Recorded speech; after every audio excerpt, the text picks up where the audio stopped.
was 27 years old, I left a very demanding job in management consulting for a job that was even more demanding, teaching. I went to teach 7th graders math in the New York City public schools. And like any teacher, I made quizzes and tests, I gave out homework assignments. When the work came back, I calculated grades. What struck me was that IQ was not the only difference between my best and my worst students. Some of my strongest performers did not have stratospheric IQ scores. Some of my smartest kids weren't doing so well. And that got me thinking. The kinds of things you need to learn in 7th grade math, sure, they're hard. Ratios, decimals, the area of a parallelogram. But these concepts are not impossible. And I was firmly convinced that every one of my students could learn the material if they worked hard and long enough. After several more years of teaching, I came to the conclusion that what we need in education is a much better understanding of students and learning from a motivational perspective, from a psychological perspective. In education, the one thing we know how to measure best is IQ.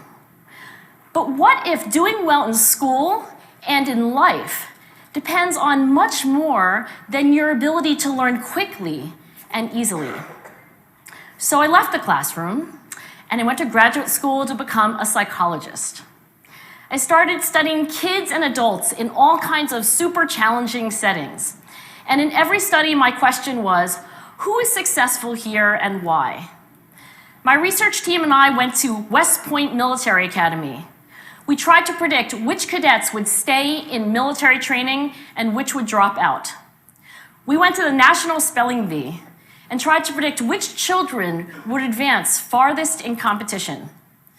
We studied rookie teachers working in really tough neighborhoods, asking which teachers are still going to be here in teaching by the end of the school year. And of those, who will be the most effective at improving learning outcomes for their students? We partnered with private companies asking which of these salespeople is going to keep their jobs and who's going to earn the most money. In all those very different contexts, one characteristic emerged as a significant predictor of success. And it wasn't social intelligence, it wasn't good looks, physical health, and it wasn't IQ. It was grit. Grit is passion and perseverance for very long-term goals. Grit is having stamina. Grit is sticking with your future, day in, day out, not just for the week, not just for the month, but for years, and working really hard to make that future a reality. Grit is living life like it's a marathon, not a sprint. A few years ago, I started studying grit in the Chicago public schools. I asked thousands of high school juniors to take grit questionnaires, and then waited around more than a year to see who would graduate. Turns out that grittier kids were significantly more likely to graduate, even when I matched them on every characteristic I could measure, things like family income, standardized achievement test scores, even how safe kids felt when they were at school. So it's not just at West Point or the National Spelling Bee that grit matters, it's also in school, especially for kids at risk for dropping out.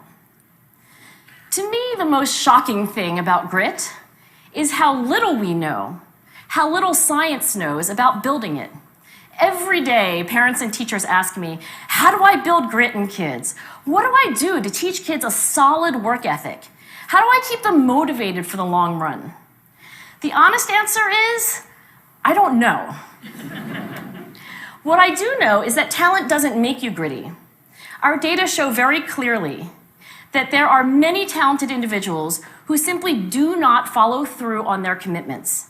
In fact, in our data, grit is usually unrelated or even inversely related to measures of talent. So far, the best idea I've heard about building grit in kids is something called growth mindset. This is an idea developed at Stanford University by Carol Dweck, and it is the belief that the ability to learn is not fixed, that it can change with your effort.